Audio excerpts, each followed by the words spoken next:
नमस्कार दोस्तों, 21 जनवरी 2022 के daily the Hindu editorial discussion में आपका स्वागत है। देखते हैं कौन कौन से इंपॉर्टेंट आर्टिकल्स डिस्कस करने वाले हैं। तो एक आर्टिकल है the gentleman's time master who had India enthralled. यहाँ पे बात हो रही है रामेश्वर नाथ काऊ जी की। रामेश्वर नाथ काऊ जी के मरे हुए लगभग 20 साल हो चुके हैं, ठीक है। तो इस कंटेक्स्ट में इनका क्या कंट्रीब्यूशन रहा है research and analysis wing of India के बनाने में, कैसे ये आप कह सकते हो कि जवाहरलाल नेहरू जी की सिक्योरिटी में इन्वॉल्व थे, कैसे शेख मुजीबुर रहमान ऑफ बांग्लादेश का जब असैसिनेशन हुआ था उससे पहले इन्होंने यानी रामेश्वर नाथ काऊ ने उनको कई बार वार्न किया था। तो ओवरऑल इंडिया की एक्सटर्नल इंटेलिजेंस में कितना बड़ा कंट्रीब्यूशन रहा है रामेश्वर नाथ काऊ का, उसको हम लोग इस पर्टिकुलर वीडियो में देखेंगे। बहुत अच्छा आर्टिकल है ये, कुछ नया आपको यहाँ सीखने को मिलेगा।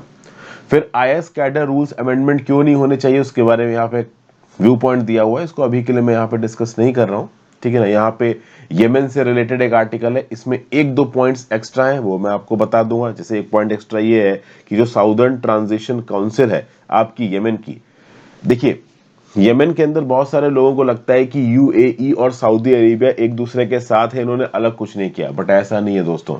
अगर आप देखो तो सऊदी अरेबिया जो मंसूर हादी की सरकार है येमेन के अंदर, उसको सपोर्ट करती है, और जो साउदर्न इलाके हैं येमेन के, वहां पे यूएई साउदर्न ट्रांजिशन काउंसिल को सपोर्ट करता है। और कई बार साउदर्न ट्रांजिशन काउंसिल ने मंसूर हादी की सरकार से लड़ाई की है। मतलब आप कह सकते हो कि यूएई जिस एक्टर को मदद कर रहा है और सऊदी अरेबिया जिस एक्टर को मदद कर रहा है, ये दोनों आपस में भी लड़ चुके हैं येमेन के अंदर।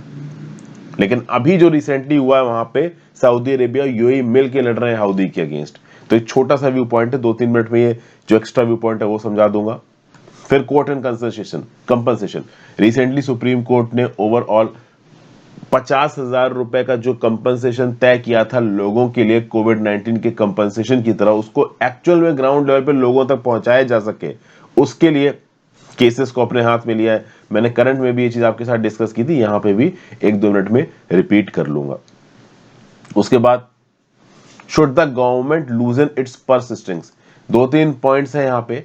जैसे यही क्या बोल रहे हैं कि देखिए बजट आने वाला है ना, बजट आने वाला, तो यहाँ पे दो चीजें निकल के आती।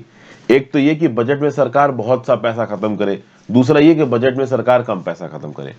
अब सरकार ज्यादा पैसा खत्म करेगी तो मार्केट में इकोनॉमी में पैसे की सप्लाई बढ़ेगी, तो इन्फ्लेशन आ सकता है, महंगाई आ सकती है। अगर सरकार कम पैसा खत्म करेगी तो इकोनॉमिक इंडिकेटर्स ढीले पड़ सकते हैं।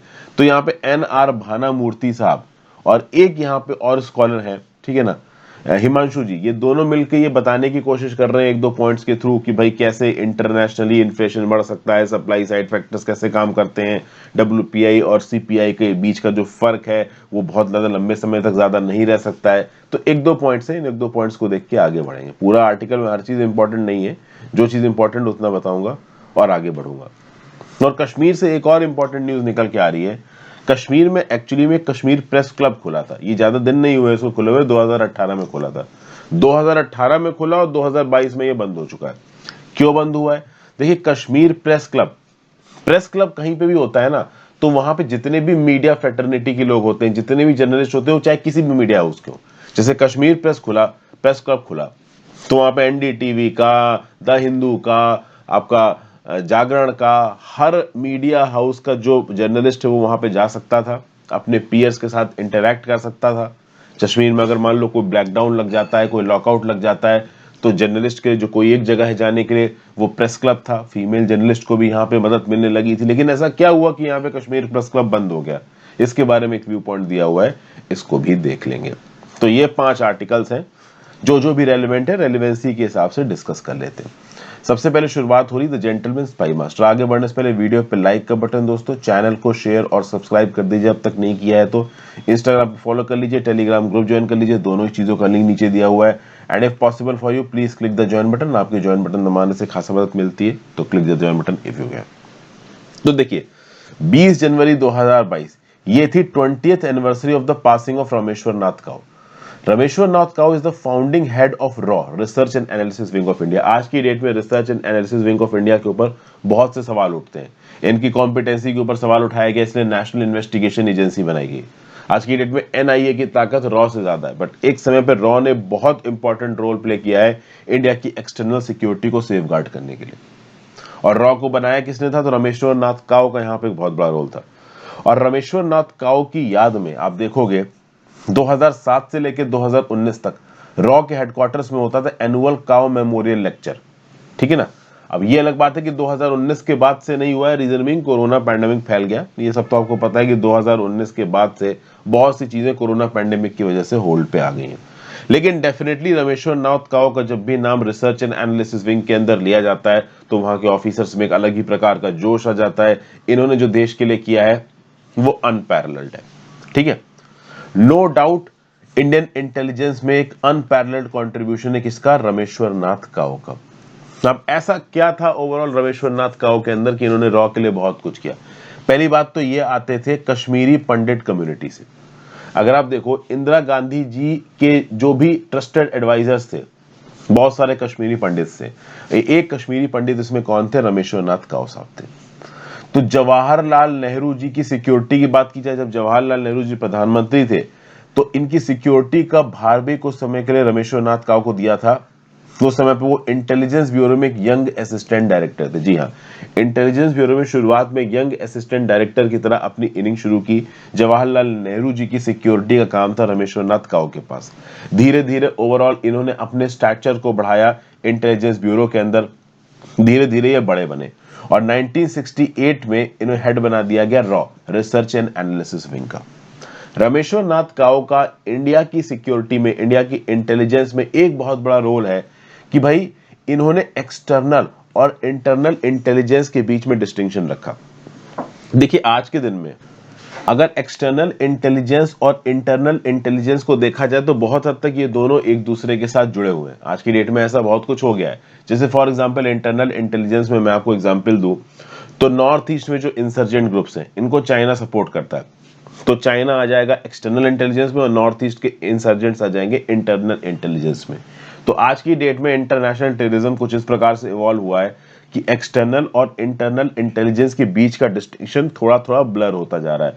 बट नो डाउट आज से पहले जब रामेश्वर नाथ काओ 1968 में रॉ के हेड बने थे उस टाइम पे इस बात को समझना कि इंटरनल इंटेलिजेंस को अलग तरीके से देखना है, एक्सटर्नल इंटेलिजेंस को अलग तरीके से देखना है, इनके लिए सेपरेट एजेंसीज होनी चाहिए, इस बात को बहुत प्रॉपर तरीके से आइडेंटिफाई किया था रामेश्वर नाथ काओ जी ने और दोनों के बीच में इन्होंने एक आप कह लो सेपरेटिंग लाइन भी लगाई थी, ठीक है। अगर आप देखो तो रामेश्वर नाथ काओ जी के अंदर रॉ ने अपने आप को डोमेस्टिक इंटेलिजेंस से साइड किया। डोमेस्टिक इंटेलिजेंस में ओवरऑल यहां पे कौन था, तो इंटेलिजेंस ब्यूरो था। रॉ ने अपनी एनर्जी किसके ऊपर फोकस की, तो पहली बात है इंडिया के जो एक्सटर्नल एडवर्सरी हैं इनके रिस्पेक्ट में इंटेलिजेंस को जुटाना। दूसरा, इंटेलिजेंस ब्यूरो के काम में इंटरफियर मत करना, क्योंकि डोमेस्टिक इंटेलिजेंस का काम किसको दिया गया था, इंडिया के अंदर ओवरऑल इंटेलिजेंस जुटाने का काम किसको दिया गया था, तो इंटेलिजेंस ब्यूरो को दिया हुआ था, ठीक है। एक और खास बात यहां पे रामेश्वर नाथ काओ जी की जो तारीफ की जा रही है वो ये है कि इमरजेंसी के दौरान ऑब्वियस सी बात है रॉ को यही हेड कर रहे थे, इंदिरा गांधी जी की सरकार थी और इंदिरा गांधी जी के खास थे ये रामेश्वर नाथ काओ। तो इमरजेंसी के समय पे रॉ बहुत ज्यादा डोमेस्टिक पॉलिटिक्स में इन्वॉल्व नहीं हुआ। इमरजेंसी को इन्फोर्स कराने में रॉ ने एक बहुत मेजर रोल प्ले नहीं किया, ऐसा यहां पे इस आर्टिकल में बोला जा रहा है। देखिए जब इमरजेंसी खत्म हुई और जनता पार्टी की सरकार आई 1977 में, उस समय पे रामेश्वर नाथ काओ के ऊपर भी इंक्वायरी चली, रॉ की भी इंक्वायरी चली, क्योंकि जितने भी पॉलिटिकल अपोनेंट्स थे उनको ऐसा लगता था कि इंदिरा गांधी ने जितने भी उनके पास हथियार अवेलेबल थे सारे लगा दिए होंगे अपोजिशन को दबाने में अब इमरजेंसी के दौरान। तो ऑब्वियस सी बात है जब इमरजेंसी खत्म होगी तो रॉ के चीफ के ऊपर तो इंक्वायरी चलेगी, रॉ के ऊपर इंक्वायरी चलेगी। इंक्वायरी चली बट रॉ के अगेंस्ट, और ना ही रामेश्वर नाथ काओ के अगेंस्ट किसी भी प्रकार का कोई प्रूफ मिला। मतलब रामेश्वर नाथ काओ ने अपनी पोजीशन का गलत तरीके से इस्तेमाल नहीं किया, डोमेस्टिक पॉलिटिक्स के पचड़ों में वो ज्यादा नहीं पड़े। इमरजेंसी के समय पे अत्याचार जो भी हो रहा था लोगों के ऊपर उसमें रामेश्वर नाथ काओ का नाम नहीं आया। तो ये इनकी एक बहुत अच्छी बात बताई जा रही है। प्लस काओ की बहुत अनकॉमन एबिलिटी थी कि वो बहुत सारी चीजों में बड़ी पिक्चर देख लेते थे। चाहे बांग्लादेश लिबरेशन वॉर हो, चाहे सिक्किम को ओवरऑल आप कह लो वहां की मोनार्की के चंगुल से छुड़ा के इंडिया में मिलाने वाली बात हो, चाहे यूनाइटेड स्टेट्स के साथ अर्ली 1980s में रिश्ते अच्छे करने वाली बात हो, इन सब चीजों में ओवरऑल रामेश्वर नाथ काओ ने एक बहुत पॉजिटिव आप कह सकते हो इनपुट दिया है हमारे पॉलिटिकल लीडर्स को, इंदिरा गांधी जी को। देखिए इस प्रकार से जो इंटेलिजेंस कम्युनिटी के हेड होते हैं ना, ये जो कुछ भी करते हैं बहुत कुछ सीक्रेट में होता है। चूंकि बहुत कुछ सीक्रेट में होता है तो ये एग्जैक्टली पता नहीं चल पाता है कि पॉलिटिकल लीडर को कहां से सजेशन मिल रहा है। आज की डेट में मोदी जी राज कर रहे हैं, उस समय पे इंदिरा गांधी जी राज करती हैं, तो हमें ऐसा लगता है कि जो कुछ भी कर रहा है वो लीडर कर रहा है, बट लीडर नहीं, लीडर के पीछे एक बहुत बड़ा ब्यूरोक्रेटिक क्लास है सपोर्ट करने के लिए, एडवाइस देने के लिए, और उस ब्यूरोक्रेटिक क्लास में रामेश्वर नाथ काउ थे। तो बहुत सारे पॉलिसी मैटर्स पे इन्होंने बड़ा जबरदस्त असेसमेंट दिया है पॉलिटिकल लीडरशिप को, जिसके पॉजिटिव इंपैक्ट आज तक हमको देखने को मिलते हैं। ठीक है, और इनकी लीडरशिप में रॉ का असेसमेंट भी बहुत स्टेबल रहा है, बहुत सोबर रहा है, बहुत ही बैलेंस्ड रहा है। फिर आगे क्या बताया जा रहा है इनके बारे में, कि इनकी एक जबरदस्त एबिलिटी थी कि ये अपने ऑफिसर्स को मदद कर पाते थे, उनको ओवर बियर नहीं करते थे टास्क से, हर चीज को ग्राउंड लेवल पे माइक्रो मैनेज नहीं करते थे, अपने ऑफिसर से भरोसा करते थे। इन्होंने जबरदस्त क्लास इंटेलिजेंस कम्युनिटी के ऑफिसर्स चुन रखे थे, ठीक है ना, फुल ट्रस्ट के अंदर वो ऑफिसर्स काम करते थे, और इसके लिए रॉ ने शुरुआती दौर में बहुत एक्कोलेट्स किए हैं और बहुत कुछ किया है इंडिया के लिए। फिर नेक्स्ट यहां पे क्या बताया जा रहा है, the fifth was his disinclination bordering on abhorrence to engage in any form of self production. अपने आप को कम दिखाना, अपने आप को जबरदस्ती से ज्यादा तारीफ ना करवाना, अपने पर्सनल आप कह लो ओवरऑल मतलब अपने पर्सनल मार्केटिंग को ज्यादा ना करना, ये सब चीजें भी इनके बारे में बोला गया है। तो कुल मिला के अगर आप देखोगे तो शेख मुजीबुर रहमान का जब आप कह लो असैसिनेशन हुआ था 1975 अगस्त में, उसके बाद रामेश्वर नाथ काउ को काफी क्रिटिसाइज किया गया कि ये कैसी इंडिया के इंटेलिजेंस है, इतने बड़े चीफ का यहाँ पे असैसिनेशन हो गया, इनको कुछ पता ही नहीं है, इनको कुछ मालूम ही नहीं है। तो रामेश्वर नाथ काउ को काफी बुरा लगा, चूंकि रामेश्वर नाथ काउ ने पहले कई बार वार्न किया था बांग्लादेशी लीडर शेख मुजीबुर रहमान को कि आपका असैसिनेशन हो सकता है। लेकिन जो इंटेलिजेंस कम्युनिटी के ऑफिसर्स होते हैं उनके साथ एक बड़ी प्रॉब्लम होती है, ठीक है ना, जब वो कोई चीज अच्छी कर देते हैं उसका उनको उतना आप कह लो क्रेडिट नहीं मिलता है, लेकिन अगर कोई चीज उनसे छूट जाए, ठीक है ना, तो भाई उसके लिए गरियाया बहुत जाता है। जैसे फॉर एग्जांपल दोस्तों, मैं आपको जस्ट एक एग्जांपल देता हूं, रॉ एनआईए जैसे एजेंसीज आज की डेट में काम कर रही हैं, कई बार क्या होता है कि बॉम्ब, एक मेजर बॉम्ब ब्लास्ट अवॉइड कर लिया जाता है, ठीक है, सही समय पे इंटेल मिल जाती है, बम ढूंढ लिए जाते हैं, टेररिस्ट ढूंढ लिए जाते हैं, और कोई बड़ा इंसिडेंट बच जाता है। उस समय पे बहुत जोरों शोरों से रॉ और पुलिस और इंटेलिजेंस एजेंसीज की तारीफ नहीं की जाती, थोड़ी बहुत तारीफ की जाती है दबे शब्दों में कि ठीक है भाई एक मेजर अटैक अवॉइड कर लिया गया। बहुत सारे तो ऐसे मेजर अटैक थे जो कि होने वाले होंगे और पता ही नहीं चले लोगों को, अवॉइड कर लिए गए। वहीं पे मान लीजिए कल की डेट में अनफॉर्चुनेटली खुदा ना खास्ता कोई टेररिस्ट अटैक हो जाता है, कहीं बम फट जाता है, ऐसे केसेस में इंडिया की जनता किसको गरियाना शुरू करेगी, पॉलिटिशियंस किसको गरियाना शुरू करेंगे, हमारी इंटेलिजेंस एजेंसीज को। तो इंटेलिजेंस एजेंसी का काम इतना चैलेंजफुल है कि अगर ये कुछ अच्छा कर दें तो उसका इनको इतना रिकॉग्निशन नहीं मिलेगा जितना अगर इनसे गलती हो जाए तो इनको गालियां पड़ेंगी। तो इन सब चीजों के पर्सपेक्टिव में अगर आप देखो तो रामेश्वर नाथ काउ का जो रोल रहा है ना, वो बड़ा जबरदस्त रहा है, बहुत ज्यादा इंपॉर्टेंट रहा है, ठीक है ना। आज की डेट में ऑब्वियसली बात, हम रामेश्वर नाथ काउ जैसे ऑफिसर्स को डिजर्व करते हैं, क्योंकि हमारे सामने चैलेंजेस बहुत ज्यादा हैं, चाइना का थ्रेट, पाकिस्तान का थ्रेट, ऐसे समय में रॉ की क्रेडिबिलिटी के ऊपर भी सवाल उठता है, तो एनआईए का रेल एक्सटर्नल इंटेलिजेंस में बहुत बढ़ता जा रहा है। ये सब बातें ओवरऑल यहाँ पे बताई गई हैं। आर्टिकल लिखा है रामानाथन कुमार साहब ने स्पेशल सेक्रेटरी रहे हैं ये रॉ में, तो रॉ की फंक्शनिंग के बारे में इनको काफी कुछ पता होगा, तो हमने इनके व्यू पॉइंट को देखा। अगले आर्टिकल की तरफ चलते हैं, Yemen's tragedy. India, Saudi Arabia and UAE must rein in proxies and work towards rebuilding Yemen. अब देखो ये जो सब हेडिंग है ये सुनने में तो बड़ी अच्छी लग रही है पर ये पॉसिबल नहीं है। क्या बोला जाना चाह रहा है कि भैया यमन की ट्रेजेडी के अंदर India, Iran, Saudi Arabia, UAE को मिलके एक दूसरे के साथ कोऑर्डिनेट करना चाहिए। ईरान, यमन में जो लोग मर रहे हैं उनका ध्यान रखो। देखो नॉर्मल कर में ऐसा होने वाला नहीं है। अगर आप देखो तो सऊदी लेड कोलिशन जिसमें यूएई भी एक पार्ट रहा है, इन्होंने बॉम्बिंग करनी शुरू की यमन के ऊपर 2015 में, ठीक है, ताकि ये हौदी लेवल्स के कंट्रोल को हटा देंगे। अगर ये यमन है तो यमन में यहां पे है सना, सना के आसपास के इलाके में शिया कम्युनिटी और जायदी कम्युनिटी के लोग रहते हैं जो हौदी रेबल्स बन गए हैं यहाँ पे। इसके बारे में मैंने पहले वीडियो बना के आपको समझाया है, ठीक है ना। आप समझिए, यमन के अंदर जो सरकार थी अब्दरा बाह मंसूर हादी की, इसको सपोर्ट करता है सऊदी अरेबिया, कुछ हद तक यूएई भी इसको सपोर्ट करता था, लेकिन इस सरकार को सपोर्ट नहीं करते हैं हाउदीज। हाउदी शिया कम्युनिटी के लोग हैं और मंसूर हादी आपकी सुन्नी कम्युनिटी के थे, तो शिया सुन्नी वाला विवाद भी यहाँ पे आ गया।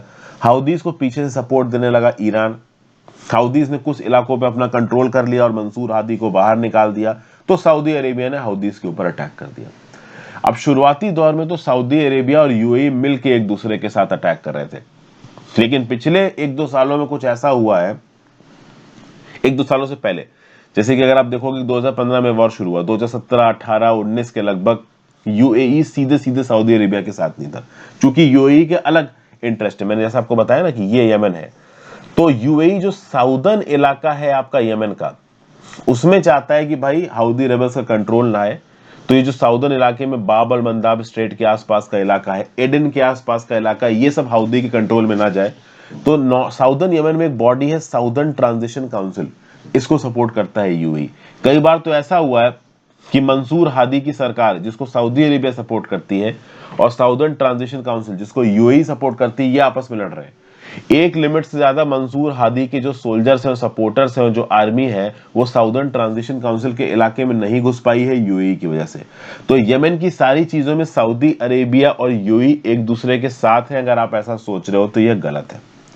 लेकिन रिसेंटली अगर आप देखो तो हाउदी रेबल्स ने यूएई के ऊपर भी अटैक कर दिया है। अभी मंडे को कुछ ड्रोन अटैक्स हुए, जिनके बारे में मैंने अलग से भी वीडियो बनाई थी, और पिछले 1-2 दिन के करंट और एडिटोरियल में इनके बारे में बात हो रही है कि अबू धाबी में हाउदीज ने एक अटैक करवाया, जिसमें 2 इंडियंस और 1 पाकिस्तानी मर गए। तो यहाँ पे डायरेक्ट अबू धाबी के सॉइल पे हाउदी का अटैक था, ड्रोन अटैक था। क्यों अटैक था? क्योंकि पिछले 1-2 सालों से ये देखने को मिल रहा है कि मारिब नाम की एक एनर्जी रिच प्रोविंस है यमन की, जिसके अंदर घुस के कब्जा करने की कोशिश कर रहे हैं हाउदीज, और वो कब्जा कर लेते तो यहाँ पे सऊदी अरेबिया और यूएई दोनों को मिलकर समझ में आया कि भैया हमें मिलकर यहाँ पे काम करना पड़ेगा, ताकि मारिब के ऊपर कंट्रोल ना हो जाए किसका? हाउदीज का। इसीलिए आप देखो मंसूर हादी, जिसको सपोर्ट करता है Saudi Arabia, southern transition council, और जाइंट ब्रिगेड, जिसको सपोर्ट करता है यूएई, ये सब मिलकर इस समय पे हाउदीज के अगेंस्ट लड़ रहे हैं, ताकि ये मारिब के ऊपर कब्जा ना कर ले। जिसके चलते अगर आप देखो तो हाउदीज ओपनली यहाँ पे यूएई के अगेंस्ट में भी आ गए हैं। देखिए, हाउदीज हमेशा से यूएई के अपोजिशन में नहीं रहे। मैं बताया आपको कि यमन की पॉलिटिक्स बहुत फ्रैक्शियस रही है, लेकिन मारिब की प्रोविंस को लेकर पिछले 1-2 सालों में सऊदी अरेबिया और यूएई दोनों मिल गए हैं, और उसके चलते हाउदीज ने अब यूएई के ऊपर अटैक करा दिया है, तो और पास आ गए हैं। हाउदीज को ऐसा लग रहा है कि यूएई के ऊपर अटैक कर देंगे तो यूएई पीछे चला जाएगा, लेकिन यूएई पीछे जाने वाला नहीं है। यूएई ने खुलेआम धमकी दी है कि हम इसको रिटेलिएट करेंगे। अब कितना भयंकर तरीके से रिटेलिएट करेंगे तो आगे आने वाले समय में पता चलेगा, लेकिन जिस हद तक वायलेंस हुआ है यमन में, 30 मिलियन से ज्यादा लोग, आप कह सकते हो उनके लिए 3 करोड़ लोग जो कि यमन में रहते हैं, उनके लिए एक लिव इन हेल बन चुका। और इनकी प्रॉब्लम से पूरी दुनिया को कोई फर्क नहीं पड़ता। पूरी दुनिया के इंटरनेशनल मीडिया में यमन में हो रही चीजों को ज्यादा कवर भी नहीं किया जाता। ये एक फॉरगॉटन वॉर बन चुका है। इसके बारे में मैंने कल या परसों आपसे एक एडिटोरियल भी डिस्कस किया था। तो फिर एंड में वही ज्ञान दे रहे हैं यहाँ पे ऑथर कि ईरान को, यूएई को, सऊदी अरेबिया को मिलके पीस रखना चाहिए, लोगों की शांति के लिए काम करना चाहिए। अब ये सब बातें बोलने में अच्छी लगती हैं, बट प्रैक्टिकली ग्राउंड लेवल पे ऐसा होता नहीं है, ये आपको भी पता। नेक्स्ट आर्टिकल पे आ जाते हैं, court and compensation. The supreme court has done much to grant some succour to kin of Covid victims. देखिए, यहाँ ज्यादा कुछ है नहीं, रिपीटेड न्यूज है, बस हल्का सा रिकैप दे देता हूँ। 2021 में जैसे तैसे सुप्रीम कोर्ट ने सेंट्रल गवर्नमेंट के ऊपर प्रेशर डाल के सेंट्रल गवर्नमेंट से ये एश्योरेंस लिया कि भैया 50,000 रुपए तक का एक्स ग्रेशिया कंपनसेशन उन लोगों को दिया जाएगा जिनकी फैमिलीज में कोविड-19 से रिलेटेड डेथ हुई। क्योंकि बहुत सी फैमिलीज आप देखोगे फाइनेंशियली इतनी अच्छी नहीं थी, और उनके घर का जो सोल ब्रेड विनर था वो चला गया कोविड-19 के अंदर। लेकिन उसके बाद ये देखा जा रहा है कि ये 50,000 रुपए का कंपनसेशन देने में ये जो राज्य की सरकारें हैं, ये कुछ गड़बड़ कर रही। गड़बड़ इंटेंशनल हो ऐसा जरूरी नहीं है, बट क्लेम्स को यहाँ पे रिजेक्ट किया जा रहा है। तो जो विक्टिम्स यहाँ पे कंपनसेशन मांगने के लिए आ रहे हैं, बहुत सारे विक्टिम्स के कंपनसेशन क्लेम्स को कैंसिल किया जा रहा है। कई जगहों पे ये देखा गया है राज्यों के अंदर कि जितनी total number of registered corona की वजह से डेथ है, उससे कम कंपनसेशन क्लेम निकल के आए हैं। बहुत सारे स्टेट से तो स्पेसिफिकली सुप्रीम कोर्ट ने ये इंस्ट्रक्शंस दिया है कि मान लीजिए कोरोना की वजह से डेथ हुई और आपसे कोई कंपनसेशन मांगने नहीं आया, तो आप खुद उस फैमिली को कांटेक्ट करो और उसको कंपनसेशन दो।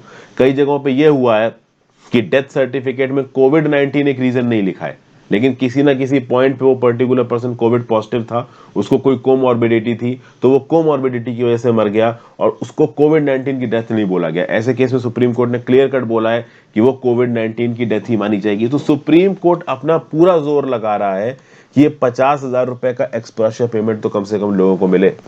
हालांकि ये अमाउंट बताया गया कि अपने आप में 50,000 रुपए का कंपनसेशन भी बहुत कम है, क्योंकि एक इंसान की जब जान जाती है वो बहुत इंपॉर्टेंट होती है। आप जान को किसी भी अमाउंट ऑफ पैसे से कंपेयर नहीं कर सकते। तो ऐसे केसेस में राज्य की सरकारों को ये बोलना, मतलब उनसे पैसे निकाल के लोगों की जेब तक पहुंचाना, ये अपने आप में एक मुश्किल काम है। इसके लिए सुप्रीम कोर्ट ने राज्य की और डिस्ट्रिक्ट की लीगल सर्विसेज अथॉरिटी को भी यहाँ पे एक्शन में ले आए कि भाई तुम यहाँ पे इन्वॉल्व हो, ऑफिशियल रिकॉर्ड्स को चेक करो, सरकार के ऊपर प्रेशर डालो और लोगों तक कंपनसेशन को पहुंचाओ। तो ये न्यूज मैंने कल ही डिस्कस कर ली थी, हल्का सा रिकैप मैंने आपको यहाँ पे दे दिया। ये न्यूज शायद मैंने पहले आपके साथ डिस्कस नहीं की, इसको मैं यहाँ पे डिस्कस कर लेता हूँ। ये कश्मीर प्रेस क्लब से रिलेटेड है। देखिए, कश्मीर में बहुत लंबे समय से एक एफर्ट जारी था कि भैया एक प्रेस क्लब बनाया जाना चाहिए। प्रेस क्लब एक सोसाइटी का बहुत इंपॉर्टेंट हिस्सा होता है, इसकी यूटिलिटी बहुत ज्यादा है। कैसे ज्यादा है इसको समझने की कोशिश करते हैं। 2018 में कश्मीर की सरकार को जैसे तैसे समझा के कश्मीर प्रेस क्लब बनाया गया।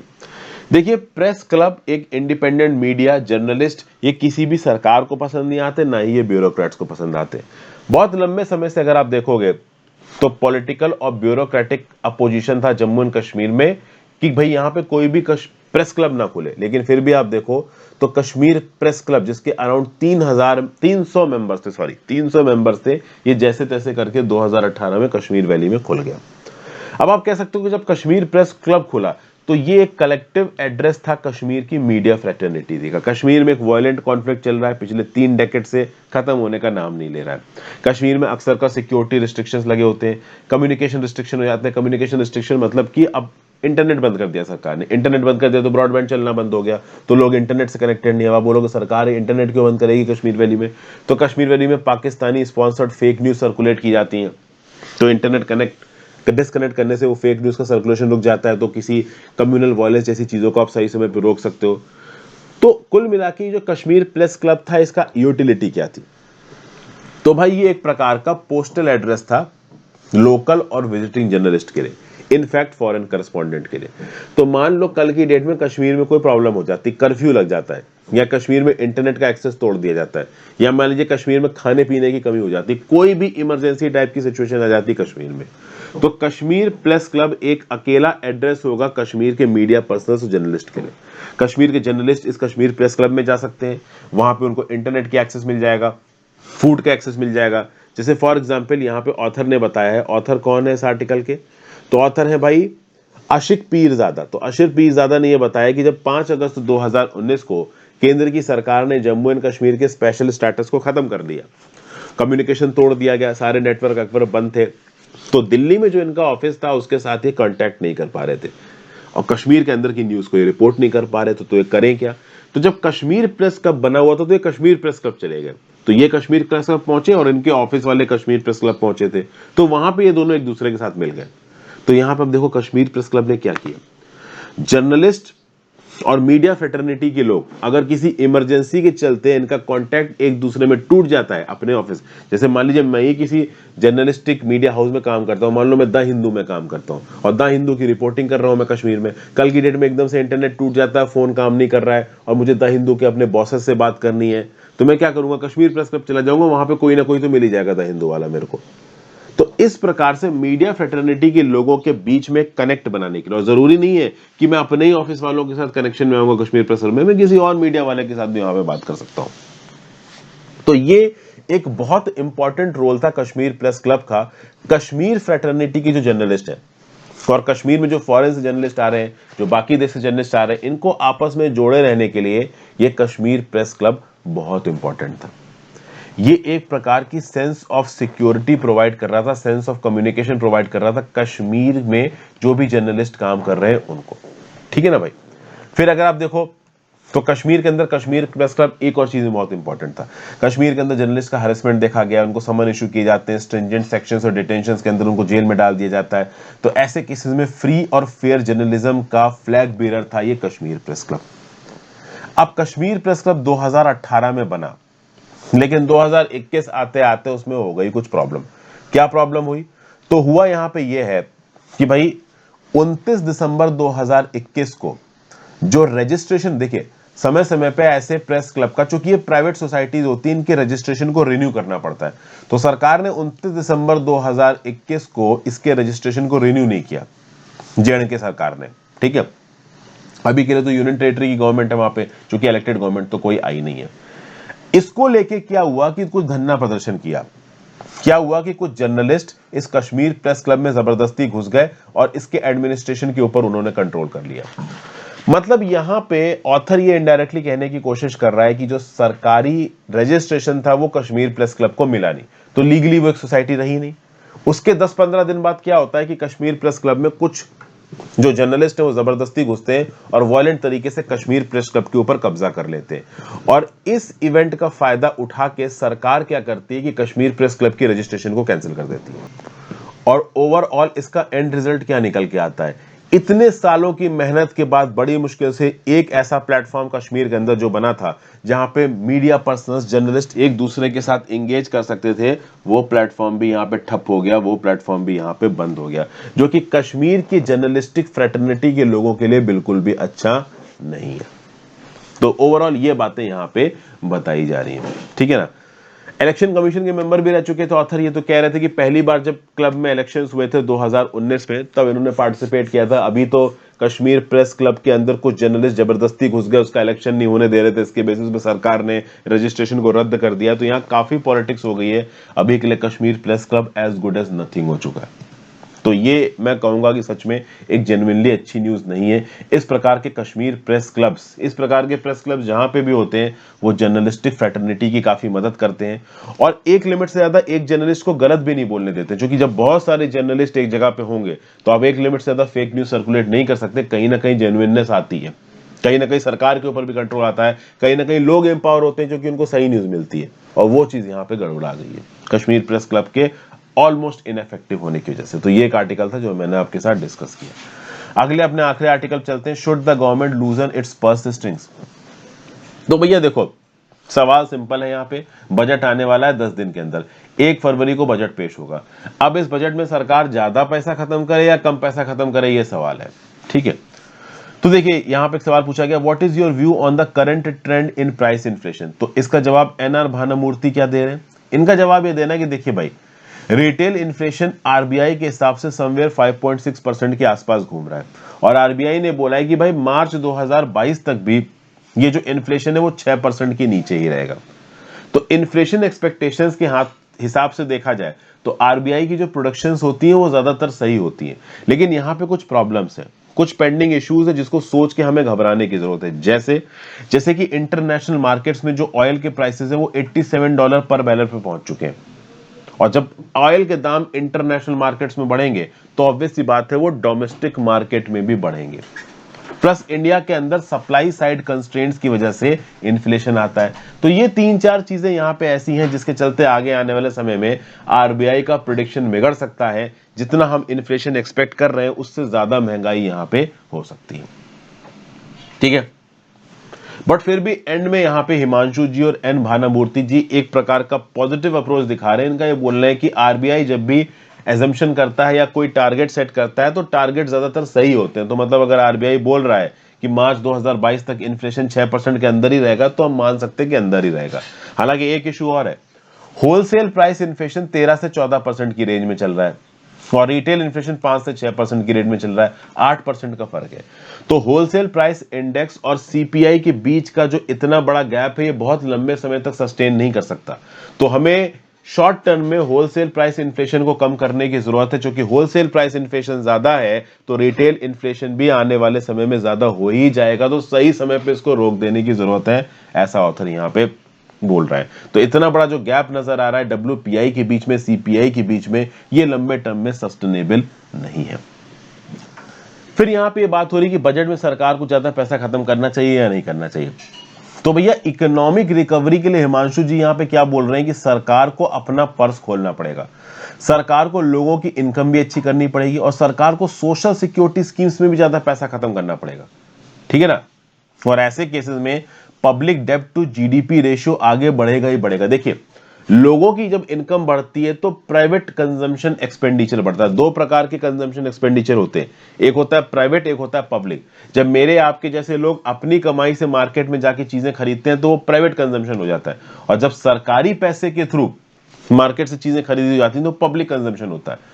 अब हम लोग शॉर्ट टर्म में प्राइवेट कंजम्पशन तब तक नहीं बढ़ा सकते जब तक पब्लिक कंजम्पशन नहीं बढ़ता, और पब्लिक कंजम्पशन के लिए सरकार को पैसा मार्केट में उतारना ही पड़ेगा। तो इररिस्पेक्टिव ऑफ द फैक्ट कि शॉर्टर टर्म में सरकार के पैसा ज्यादा खत्म करने की वजह से इन्फ्लेशन बढ़ सकता है, हमें किसी भी हाल में पब्लिक स्पेंडिंग को तो बढ़ाना ही पड़ेगा।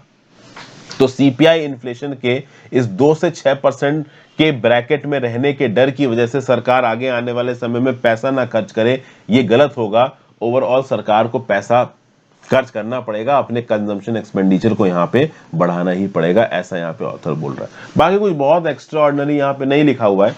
जैसे पेट्रोल के ऊपर टैक्सेस लगा दिए थे तो उससे ओवरऑल क्या है कि भाई मतलब इन्फ्लेशन बढ़ गया तो उसको हमने कम कर दिया है, लेकिन पेट्रोल के ऊपर जो एक्साइज ड्यूटी कट्स हुए उससे ज्यादा फायदा नहीं मिलने वाला है। क्यों ज्यादा फायदा नहीं मिलने वाला है? क्योंकि इंटरनेशनल मार्केट्स में ओवरऑल देखो दाम बढ़ रहे हैं। एक और बहुत अच्छा यहाँ पे पॉइंट दिया गया है, इंटरनेशनल इन्फ्लेशन। हमारा डोमेस्टिक इन्फ्लेशन 2-3 चीजों पर डिपेंड करता है। एक तो सप्लाई साइड बहुत इंपॉर्टेंट होती है। अब सप्लाई साइड में इंटरनेशनल फैक्टर्स इंपॉर्टेंट हो जाते हैं। बहुत सारी चीजें इंडिया के अंदर जो बनती हैं वो हम इंटरनेशनल मार्केट से सोर्स करते हैं। इंटरनेशनल मार्केट से जो सबसे बड़ी चीज सोर्स करते हैं वो है क्रूड ऑयल। तो अगर इंटरनेशनल मार्केट में क्रूड ऑयल के दाम बढ़ रहे हैं तो इंडिया में तो बढ़ेंगी। फिर जो भी मटेरियल्स, मिनरल्स हम इंटरनेशनल मार्केट से खरीद रहे हैं, अगर इंटरनेशनल मार्केट में इन्फ्लेशन आ रहा है तो इंडियन इकोनॉमी में इन्फ्लेशन आएगा ही आएगा। तो डोमेस्टिकली बढ़े आप टैक्स कट्स कर दो, लेकिन अगर इंटरनेशनल मार्केट में इन्फ्लेशन बढ़ रहा है तो इंडिया में इन्फ्लेशन बढ़ेगा ही बढ़ेगा। तो एक लिमिट से ज्यादा इन्फ्लेशन से डरा नहीं जा सकता। पब्लिक कंजम्पशन एक्सपेंडिचर को बढ़ाना पड़ेगा, सरकार को पैसा उधार लेके मार्केट में उतारना ही पड़ेगा। ये एक बहुत इंपॉर्टेंट रिक्वायरमेंट है। तो ये 2-3 पॉइंट्स इस आर्टिकल में बताए गए जो कि मैंने आपके साथ डिस्कस कर लिए। Thank you for watching friends. ज्यादा से ज्यादा लोगों के साथ इस लेक्चर को शेयर करिएगा। आप अपने पॉइंट नीचे कमेंट बॉक्स में दे सकते हैं। इंस्टाग्राम पे फॉलो कर लीजिए, टेलीग्राम ग्रुप ज्वाइन कर लीजिए, दोनों ही चीजों का लिंक नीचे दिया हुआ है। आई होप ये लेक्चर आपको पसंद आया हो। Have a great day friends. Current affairs आज का विनीत सर आपके लिए लेके आएंगे। Good bye.